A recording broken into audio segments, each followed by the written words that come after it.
Hi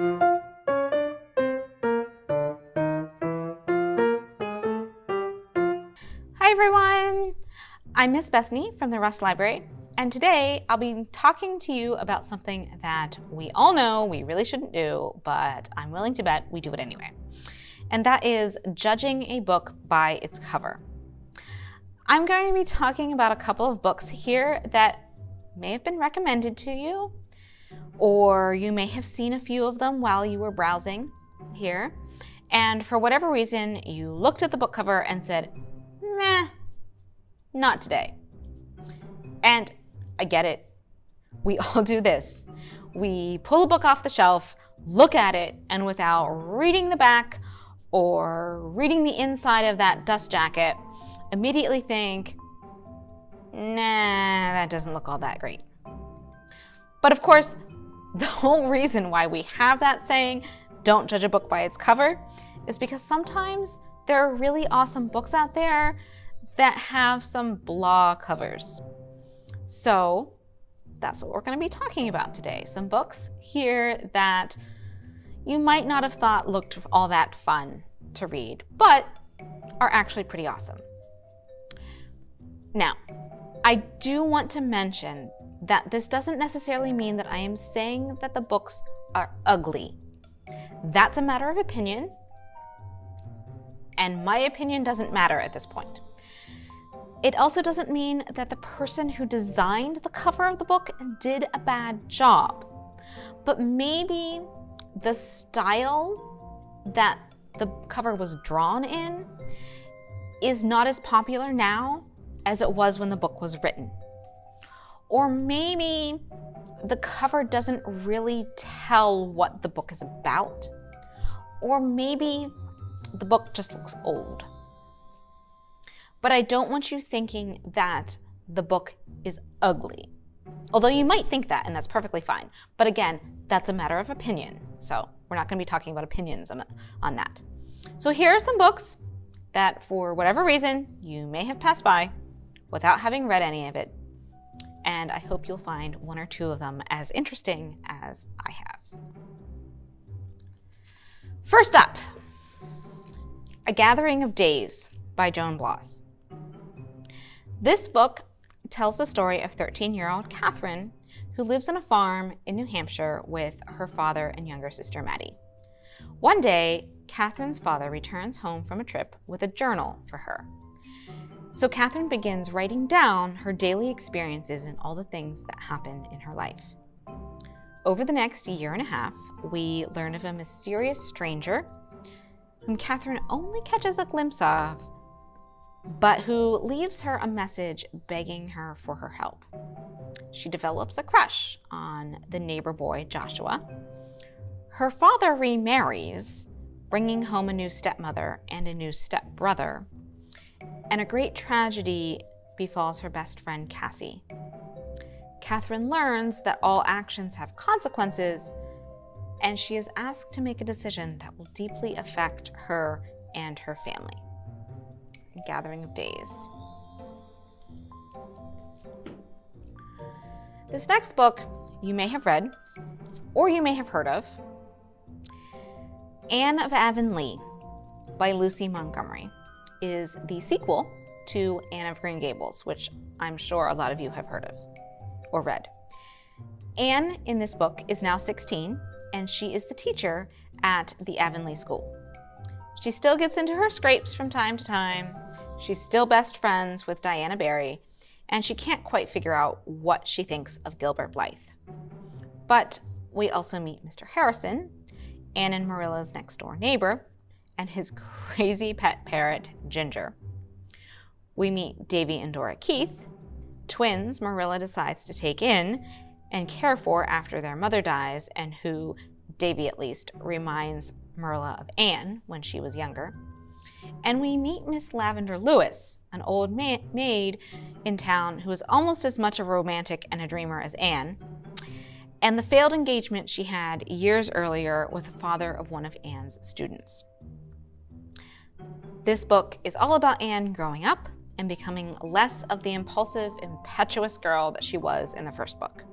And we end the book with a hint of things to come because there is romance on the horizon for some of her friends. Maybe there's romance for Anne too. Anne of Avonlea. Okay, so this next book you've probably heard of. The Wonderful Wizard of Oz by Frank Baum. At the very least, I'm betting you've heard or seen the movie. And if you have heard of or seen the movie, you may think you already know everything about this book. And you'd be wrong. For one, Dorothy doesn't dream up the land of Oz like she does in the movie. It is a real place where she actually goes to.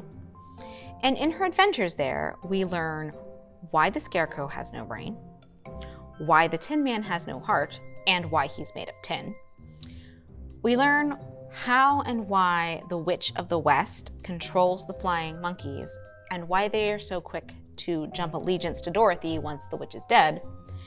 And we meet all the witch's other henchmen too. We meet the fourth witch, the little old witch of the north. Remember, in the movie there are only 3. And we don't meet Glinda, the good witch of the south, until the very end. And possibly most importantly, biggest difference, the shoes aren't ruby. This is also the first book in the series. Baum ended up writing 14 separate books about Dorothy and her adventures in Oz, and then a couple other authors picked up the series and continued to write about Dorothy in Oz. So if you like this one, I would encourage you to read the second book in the series, which is called The Marvelous Land of Oz. So, switching gears to a slightly different type of book, The Shoeshine Girl by Clyde Bulla. It's a simple story, not very long, takes place in the present day, about growing up and learning to be responsible and caring for others. 10-year-old Sarah Ida has been sent off to the middle of Nowhereville to live with her Aunt Claudia for the summer.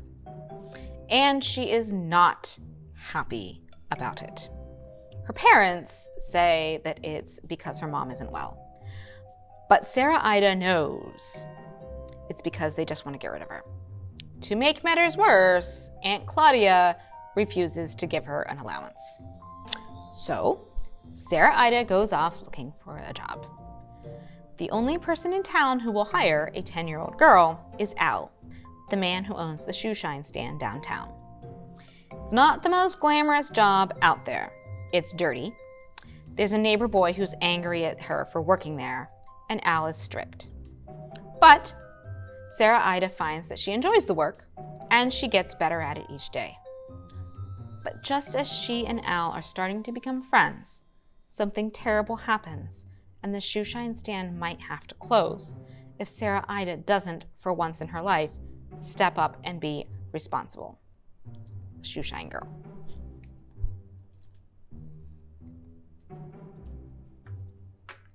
Going back to some historical fiction. Little Lord Fauntleroy by Frances Burnett. You may have read other books by this author.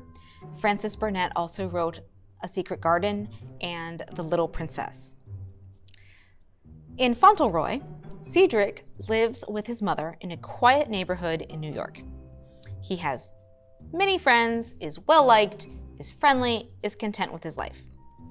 One day, a man comes to visit them and informs Cedric that his uncle in England has died, making Cedric Lord Fauntleroy. As he is now the heir to the family earldom, his grandfather has insisted he come to England and learn all about what being an earl is like. This doesn't really appeal to Cedric, who feels he will miss his friends and does no idea what he will do with an earldom. But off he goes to England, which, with its nobility and grand castles, is completely different from the down-to-earth life he left behind. What's more, his grandfather is grumpy and snobbish and does not like Cedric's middle-class American mother. Cedric, however, is determined to see the best in people, even his grandfather, and through his optimism and generosity, he begins to win the crusty old man over. But just as the two of them are finally becoming adjusted to one another, some news comes from London that could change everything. Little Lord Fontelroy.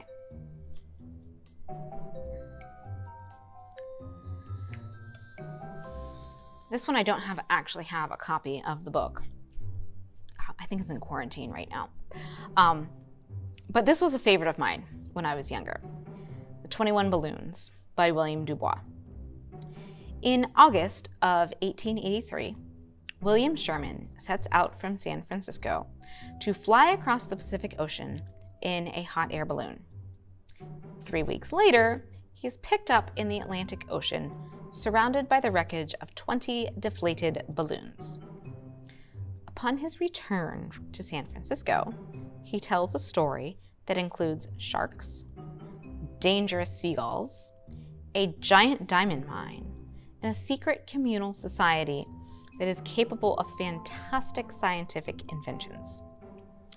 Most exciting of all, he tells of landing his balloon on a tropical island, home to a gigantic volcano that, as the news has reported to his audience in the 3 weeks he was away, is just about to erupt in what has gone down in history as one of the biggest explosions of all time.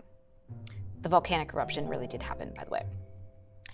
So, in his adventures, how does William Sherman end up half a world away in the wrong ocean with 19 extra balloons?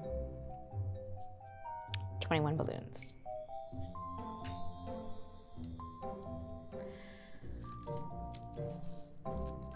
Calico Bush by Rachel Field. This author also wrote the book Hitty, Her First 100 Years, so if you've read that book, you might be familiar with this author. It is 1743, and Marguerite is newly orphaned. Her grandmother has just died, and she is alone in a strange country. With no real way to support herself, she hires herself out to the Sargent family to live with and work for them for the next 6 years until she is 18. That's pretty tough enough.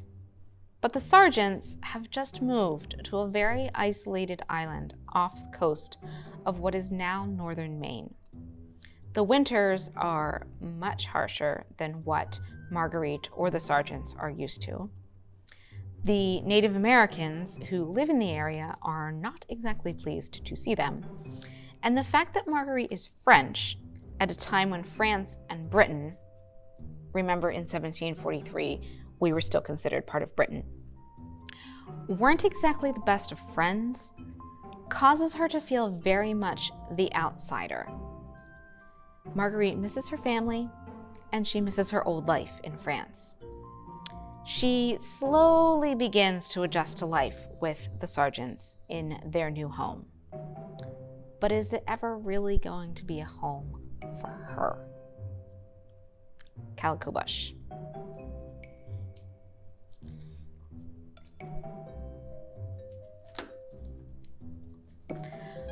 Probably you have read, or at least heard of, the book A Wrinkle in Time by Madeleine L'Engle. Many Waters is a sequel to it, although it can stand on its own. You don't have to have read Wrinkle to have read this one. Sandy and Dennis are probably the most ordinary of the Murray clan. They play baseball, they get good grades in school, they like being outside. Nothing overly exciting ever really happens to them. Until one day when they are fooling around in their parents' laboratory and suddenly find themselves tessering across time and space to a strange desert where they are found by a man named Japheth and his daughter Yaleth, and where there are manticores and mammoths and sometimes unicorns.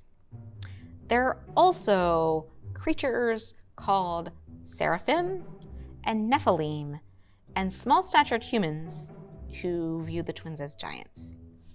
And they all sort of live in this rather uneasy peace with each other. Before Sandy and Dennis can return home, they must reunite Japheth's father with his grandfather, which turns out to be a rather difficult task because Japheth's father's name is Noah, as in the biblical Noah. And he's in the process of building a boat in the middle of the desert. Many waters.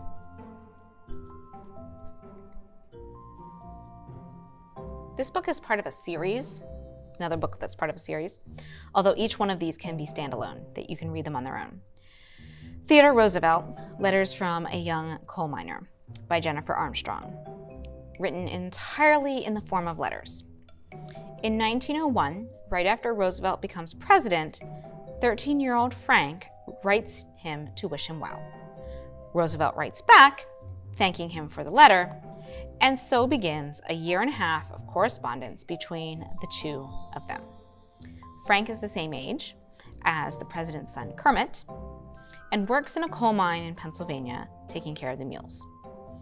In his letters, we learn how Frank had to leave school to work in the mine when his father was injured, that his family is expecting a new baby, and about him having a snowball fight one evening on the way home from work with the other miners. We hear from the president how he had to babysit his daughter's pet guinea pigs once, that it is rumored that his children sometimes sled down the White House stairs on serving trays, and how much he and his family really like huckleberries on pancakes. Several months into their correspondence, the coal miners decide to go on strike to get the mine owners to treat them better. And as cold weather approaches and the country risks a winter without coal, Frank has to decide whether to use his relationship with the president to help influence the outcome. Letters from a Young Coal Miner. So, our last book that we're going to talk about today is The Perilous Guard by Elizabeth Pope. It's 1558, and Kate Sutton has just been exiled by Queen Mary to a remote castle in the countryside. She's treated well there by Sir Geoffrey, the lord of the castle, but soon starts hearing some disturbing gossip from the servants and the townspeople involving the strange disappearance of Cicely, Sir Geoffrey's daughter, and the possible involvement of Sir Geoffrey's younger brother, Christopher. There are also rumors that the castle's well is sacred to the fairy folk, and as Kate starts trying to piece together what exactly happened to Cicely, she comes face to face with the mysterious fairy queen, who claims the well and the land surrounding it for herself. Now, the fairies in this story are not the happy, magical creatures that we think about when we usually think of fairies. They are not Tinkerbell, they are not Merryweather, and the fairy queen is no one's fairy godmother. They are dangerous and cold and look down on the humans who have taken the land away from them. The fairy queen is demanding payment, and Kate is appalled to learn that Cicely was it. Christopher is willing to take her place, but it means sacrificing his life. Kate might be brave enough to stand up to the fairy queen, but is her bravery enough to save Christopher or Cicely? Perilous Guard. So, unfortunately, that is all we really have time for today. But I hope some of these books sound interesting enough to you that you give them a chance, even if you may think that their covers are a little blah.